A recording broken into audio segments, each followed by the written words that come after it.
Hi, I'm Aaron with Groove Identification Solutions. Today we're going to be discussing a question we get asked quite frequently. It usually goes a little something like this. Hey Aaron, my access card stopped working. Is it possible that it's been demagnetized? The answer is quite simple. Probably not. More than likely your card's just been bent. So right here is what the inside of your access card looks like. You'll notice there's a copper coil and an antenna in the middle.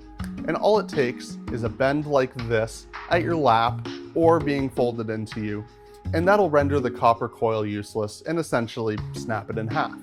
So how do you prevent your access card investment from having this happen?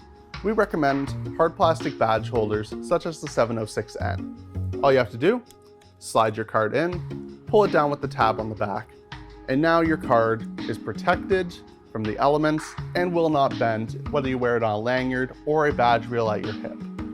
If you have questions or would like free samples of this badge holder or any others that we have to offer on our website, groovebadges.com, please feel free to give us a call at 1-888-940-3645 or send us an email at info@groovebadges.com. Also, please feel free to like and subscribe to our video, leave a comment if this helped you down below, and we look forward to helping you soon.